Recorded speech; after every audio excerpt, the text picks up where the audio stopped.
ষড় ঋতুর দেশ বাংলাদেশ। ঋতুরাজ বসন্ত হলেও ঋতুর রানী শরৎকালকেই আমরা জানি।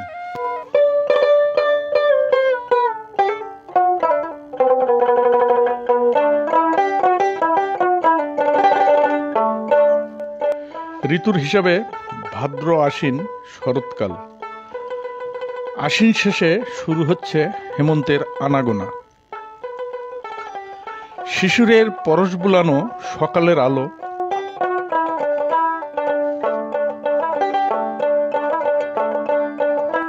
খালবিলের জলে টলমল পদ্মপাতা, রোদের তাপে লজ্জাবতীর মতো নিজেকে গুটিয়ে নেয় জলস্ফুল লাল পদ্ম।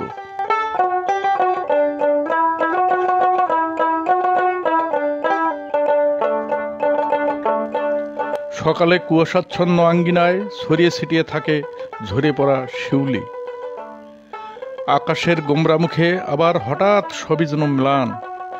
শরতের রূপে সেজেছে কাশবন, নারী হয় লজ্জাতে লাল ফাগুনে শিমুল বন, আর শরতে হয় কাশবন।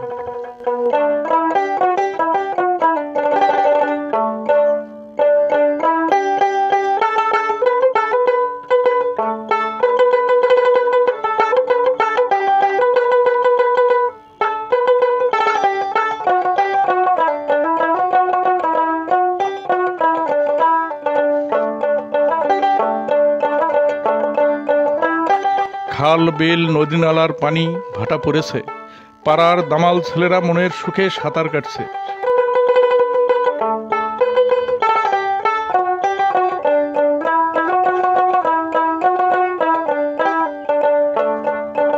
মাঝি মাল্লা জেলেদের মাছ ধরার দৃশ্য সত্যি অপরূপ বাংলার দৃশ্য।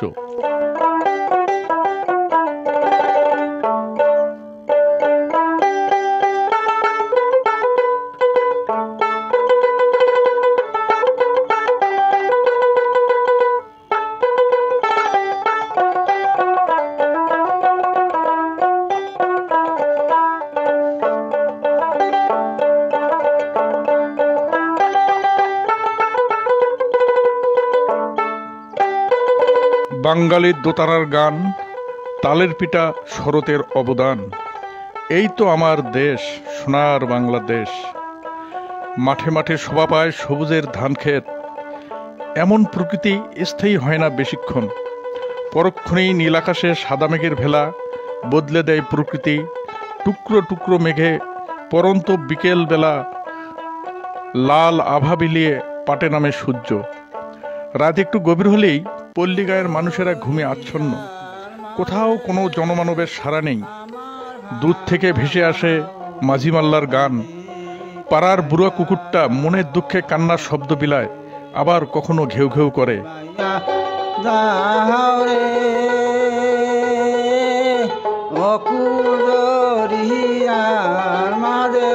আর প্রেমিক যুগল গভীর রাতে হারিকেন বাতির নিভু নিভু আলোয় নিরিবিলি গহীন রাতে মনের কোণে জমানো কথাগুলো সাজিয়ে গুজিয়ে চিঠি লেখে তার প্রাণ প্রিয়সীর কাছে। শরৎকালে সনাতন ধর্মাবলম্বীদের বড় উৎসব দুর্গাপূজার ঢাকের শব্দ মুখরিত করে যোগ দেয় প্রকৃতির আনন্দ বাড়িয়ে দিতে। আর এ নিয়েই শরতের শোভা বর্ধন করে বাঙালি জাতির মনে।